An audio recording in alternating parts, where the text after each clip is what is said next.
Are you ready to take your business and technology knowledge to the next level? Hi, everyone, and welcome to the next episode of One Step Beyond Cyber. And here we focus on conversations around using technology effectively in the business world. I'm Scott Kreisberg. I'm your host. And before we get started today, I just want to have a friendly request. And that is if you get any value from today's content, go ahead and give us a rating and subscribe. As you know, that helps out the channel. Now, let's introduce our guests today. Actually, I'm going to start off with Roman. Roman has been with us for a number of years. He's a senior compliance advisor and knows a heck of a lot about this topic that we're going to get into today. In fact, the topic for today is one that's been around for quite a while. It's probably maybe an overused term, but we're going to do a 3-part series on omnichannel. And today we're actually going to talk about the broken promise of omnichannel. So before we get started though, Roman, if you would do the honors and provide our listeners with our disclaimer. Absolutely. So just so everybody knows, the purpose of this podcast is to provide news and information on cybersecurity and technology law and regulations. All the data provided on this site is for informational purposes only and should not be considered legal advice. Wait a minute. Then why am I studying for the bar? Oh, yeah. Boy, that was like almost like an infomercial there. Thanks a lot. All right. Let me get our next guest on right now. This is Kevin McAdam. And Kevin has got nearly 20 years of retail technology experience. He's helped anything from a small business all the way up to billion-dollar businesses with their technology. He's extremely well educated when it comes to this topic today of omnichannel. He's helped very large corporations implement it. Welcome, Kevin. Thanks, Scott. Thanks for having me. Hi, Roman. Hey, Kevin. Absolutely. All right, look, let's dive right into it. I think our listeners are going to really want to learn more about this omnichannel topic. I'd like to just start off today's episode with a really brief explanation of what does everybody already know and think that omnichannel. What was the promise, in other words, of omnichannel? I'm going to start off with Kevin. And what say you on that? Well, omnichannel, if you look at the word, it's not actually a real word. It was invented not that long ago, maybe 10 years ago or so. And it was invented to describe this experience that people were supposed to have, customers specifically, and brands selling products to customers. And the idea behind it, well, actually, you don't even have to look at the idea behind it. If you look at some of the common definitions, and it has been promoted by consultants and publications and technologists for many, many years. But the general idea and definition is that it's an approach to sales, marketing, customer service, and distribution that provides a seamless and unified experience, regardless of which channel they're using. We used to only have one channel. We would go to the store and buy stuff. But with the advent of the internet, with the advent of phones, even before that, with the advent of catalog and telephone, smartphones, there's lots of ways to shop now. So the concept of omni is that there's a seamless experience for the consumer, and it allows them to have that experience between the consumer and the brand itself. Absolutely. Yep. I mean, it's a wonderful panacea. There are some people that do this better than others. Roman, do you have anything to add to that particular definition? Because you did such a good job with our, disclaimer. I thought you were supposed to add levity to this podcast, but you're, Mr. Legal now. Right. No, actually, Kevin hit it on the head. It really is focused basically on shoppers and brands. Like, we all want one spot to shop. That's right. what we've all asked for. Maybe we asked off a little bit too much, and I think that's where the broken promises come in. Yeah. Well, let's dive into that, Kevin. This is such an interesting topic from your perspective because you've helped so many retailers with this project. So, what is the perceived broken promise? I think, Scott, that the idea, even if you look at today, if you look at what omnichannel is supposed to be, you hear the word seamless and effortless. And I have worked with a lot of brands and retailers over the last couple of decades. I've probably done over 20 integration projects for various direct consumer brands and every major digital platform and probably every major ERP out there as well. And I can tell you, I haven't run across one yet that was seamless and effortless. And I think that cuts to the core of the broken promise. I have more to say about it, but I think that's the core of it. Okay, so the fact that there's too many nuts and bolts to make this thing work, and it can be a lot more complicated. Is that true for you, Roman, as well? Have you experienced that? Yes, it kind of goes to that definition of simple and easy, right? Mhm. Running a marathon, simple, right? You just do it. It's not easy, right? Right. So these people that think it's going to be effortless, that's not been my experience in the retail industry and compliance at all. So Got it. Yeah, I can understand that. All right. Well, let's dive into this complexity a bit. But have prior to the pandemic, it seemed like we were on this trajectory that was, the store was still sort of king, right? And unless you were an online only business, and then the online business was just a component per se of most let's say fashion retailers or independent retailers out there. And then this thing hit, right? The pandemic occurred, and it seemed like it changed extensively. Kevin, you want to start us off on that? Yeah, absolutely. I think that the pandemic accelerated digital experiences for all of us because couldn't go outside. So the need to interact and conduct business specifically, not just interact. I mean, we all were interacting digitally. We were doing Zooms, Zoom blew up, all sorts of different ways of interacting while we were virtual, not physically engaged with other people blew up. And commerce was one of them. Commerce was certainly one of them. I read some reports that um, that 10 years of digital evolution occurred in 6 months in 2020 because we had to. That was the only way of doing it. And so I think you had a lot of brands before that knew what omnichannel was. I mean, at its core, omnichannel is taking the product, the product itself, the inventory, the customers, and the orders of a business, and streamlining them across all channels. I mean, everybody need to do that, but you didn't need to do that as much when you primarily got your revenue from stores. When you couldn't do that anymore, all of a sudden the need became very, very significant to move into an omnichannel experience, but for brands specifically. Right. Absolutely. Roman, have you noticed like anything different with the consumers after the pandemic? Are they back to considering the store the primary source, or has this post pandemic evolution stuck? Um, honestly, it varies. I think would between industry and industry. One of the things that I noticed mostly is from that pre-pandemic to pandemic, not necessarily post, but to pandemic, is the need for uh, compliance and security. And I say compliance before security is because nobody was thinking about it. And then all of a sudden, we almost doubled in like malware attempts from 2019 to 2020.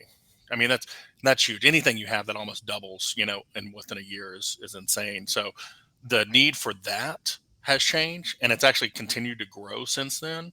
So the omni-channel uh, retailers and e-tailers need to look out for that, because while we as consumers we still want that one-stop shop, but we want it to be safe, right? And so that's kind of what I've seen between pre-pandemic and either pandemic or post-pandemic is still the necessity for us to feel safe buying online rather than going into the store. Yeah. Do you mind if I add on to that Yeah. real Yeah. quick, Scott? No, So it's very interesting that Roman said that because I said one of the 4 key things of omnichannel in terms of the data that needs to be all over the place is customers. And you're right. I mean, we saw brands that all of a sudden were doing business online because they had to, but they weren't. That's the broken promise of omnichannel. It's not easy. It's not seamless. And so they were cutting corners, and you saw breaches going up. And customer data information being released, and to the point where the regulators started coming down pretty hard on people because so much customer data was being breached because of just sloppy integrations. Because like I said, omnichannel isn't necessarily, it's achievable, but it's not necessarily seamless and easy, and it definitely provided a huge security gap. Yeah, absolutely. In fact, that is a great um, transition into my next question for you, Kevin. Is you know working with many retailers over the years, have you seen that retailers were bolting onto, let's say, a legacy system, right?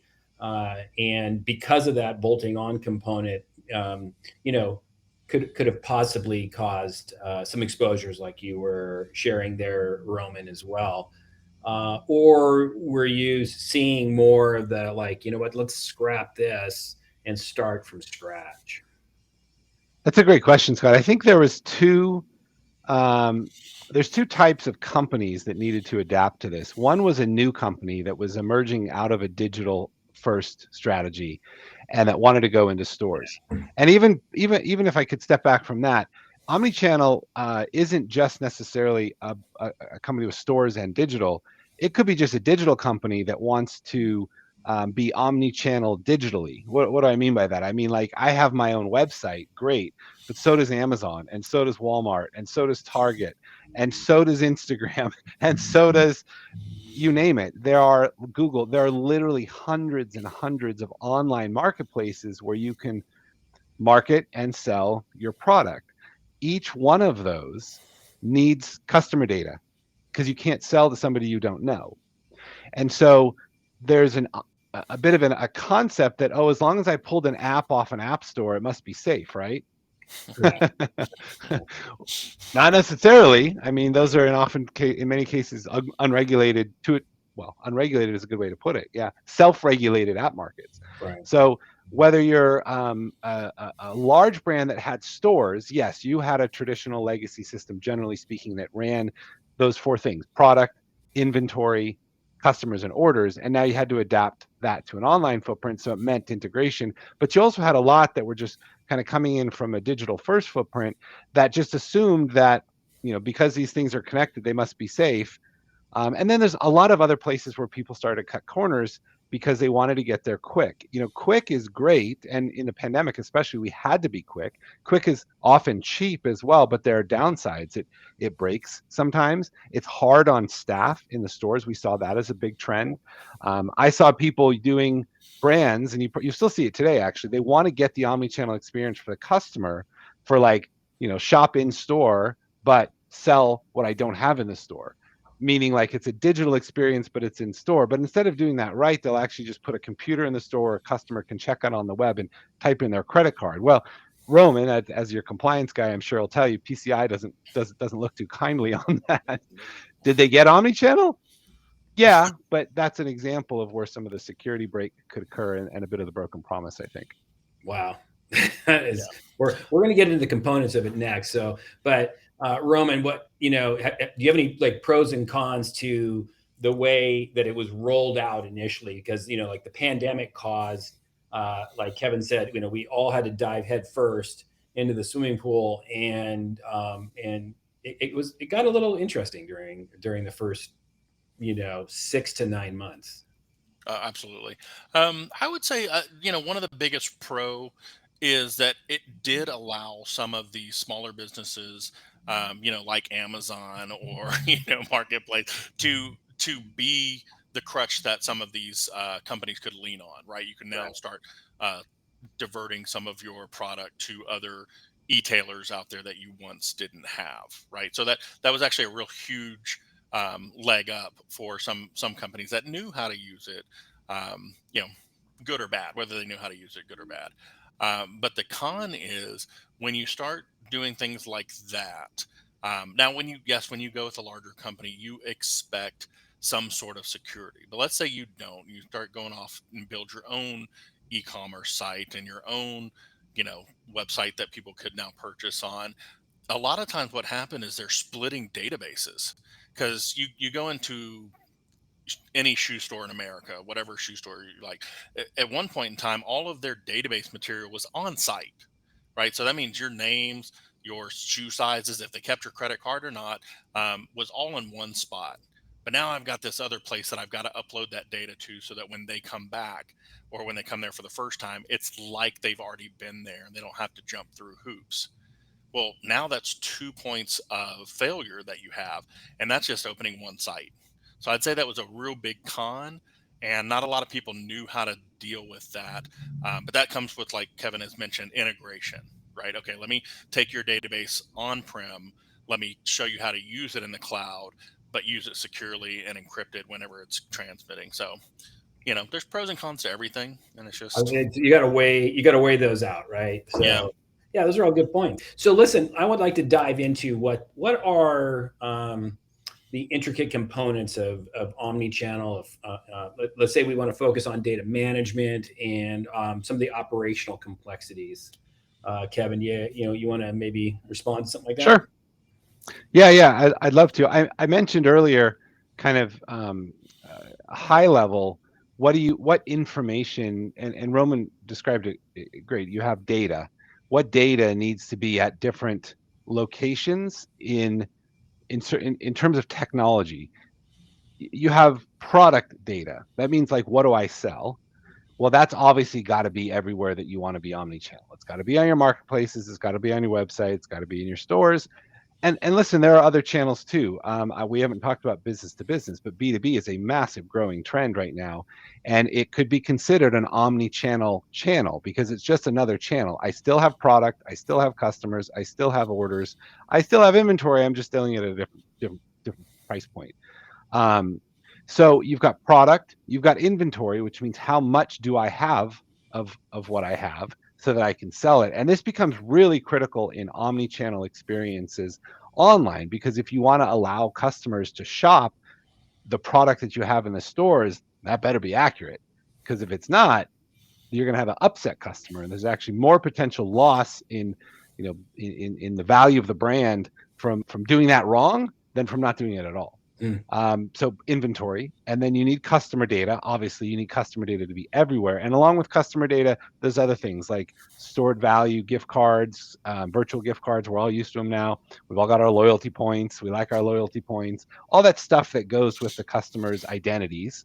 And then you've got orders. What orders are being processed, and how are they being filled? I mentioned earlier the channels. You've got your online channel or channels, like I said, marketplaces, hundreds of them. Direct selling, like you can chat with somebody on a website now and be connected with an associate in store and actually complete a transaction directly with them. You've got your stores, and stores are hot right now. They're coming back. I think that was the other broken promise of omnichannel, but I know we're going to talk more about that later. And then, like I said, business to business, B2B. You could also have things like pop-ups, franchise, wholesale. I mean, there's a lot of ways to do it, but those are the big components. There were also some very specific transactions that people define as omnichannel. And these were the ones that I think also led to a bit of a broken promise, because technology companies in particular, selling technology, they want you to get their technology. So they hyped these really hard, especially at the beginning of the pandemic: buy online, return in store, buy online, ship from store, buy online, pick up in store, whether it's curbside or whether it's in store, same day delivery. I want this same day. I want to be shopping online and have it delivered to me. So those are some of the bits and parts of omnichannel that we could certainly dive into a little more. Yeah, and we will. Like, this is a big topic. So, well, let's see here. Since we have a data expert here, in Mr. Roman, what's your perspective, let's say, on all of the data? You mentioned it a little bit, saying it used to be locally only, and now it's spread over. And then Kevin just kind of echoed that as the same way. What should a retailer be looking for and doing, let's say, to protect that data? Well, there's quite a bit actually that they need to do to protect it. You have data in transit, you have data at rest, right? So those are for your cyber, uh, you know, criminals, bad guys, bad actors, whatever you want to call them. They're trying to get data, right? Like that's their goal. There's actually been an uptick of encrypted malware, not for the purpose of extortion, but just to do it. I mean, it's insane. That's bad guys are bad. Just the thrill of it, huh? Wow. Yeah, yeah, and They got too much time on their hands. exactly. So you have those two pieces, but then you also have something else that comes into to play, which helps or could help the bad guys win. And what that is say my name was Michael, but I go by Mike, or maybe I go by my middle name Trey. And so if I go into a store, and I've been going to any pharmacy USA for years and years, and I'm picking up my prescription, and they know me by Mike. But then I have to put in Michael online because it's asking for a full name. Now I have two bits of data that don't match in the database, same person. So if somebody then goes and types in Michael and tries to steal my prescription or get my information, well, it might not match the original database, but now your online database is, I don't want to say corrupted because that's not the right word, but it's askew.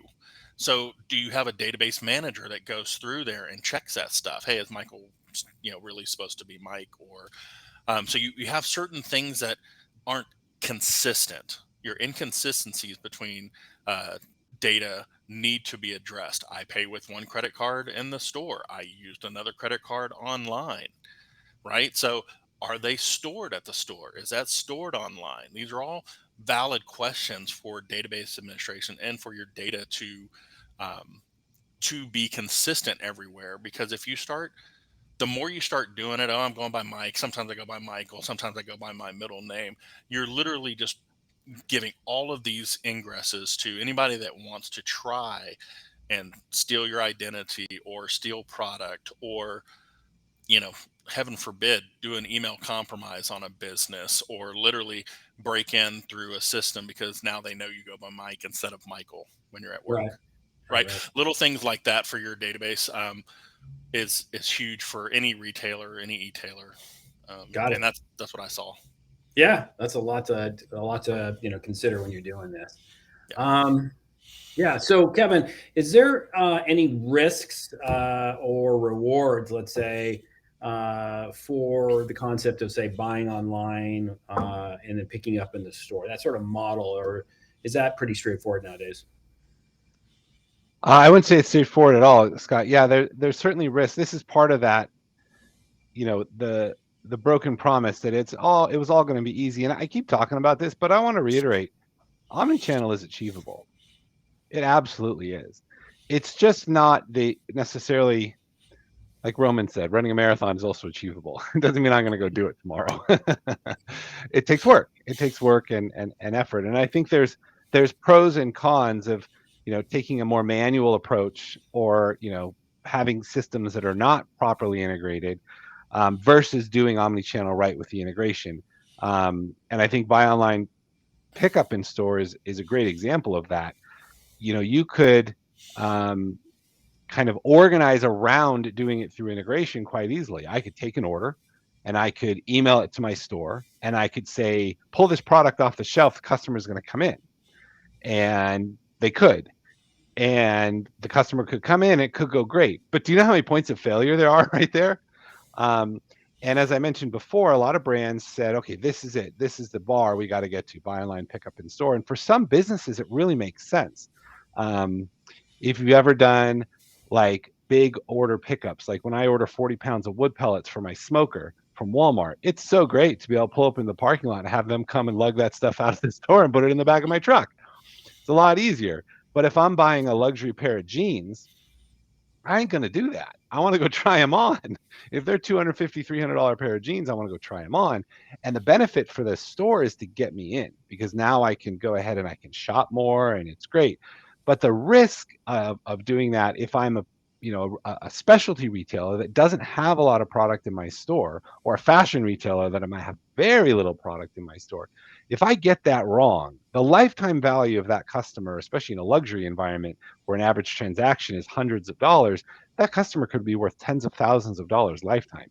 If you have them leave work, drive to the store, come in, expect to get their stuff, and it's not there, oh man, you lost them. That's just it. You lost them. And there's another study I saw recently talking to Roman's point about the risks associated with this. 80 some odd % of customers I saw surveyed said they would stop doing business with a brand if they breached their customer data. So there's another risk in there. So I think all of these workflows that we call them about omnichannel, they could potentially be a great boon to the business, but they need to be evaluated professionally to see, okay, what are we actually going to get out of this? And then what's it going to take to get there? And what's the risk of doing it before we actually do it? Customer experience is everything. The whole promise of omnichannel is a great customer experience. If I cut corners on it to get the transaction done, buy online, return in store is another great example. A lot of companies will try and do buy online, return in store, but because their systems aren't properly integrated, they can't do something like an exchange. You ever bought something in a retail store and want to exchange it for something else? That's an expectation. Online systems don't usually understand the concept of an exchange.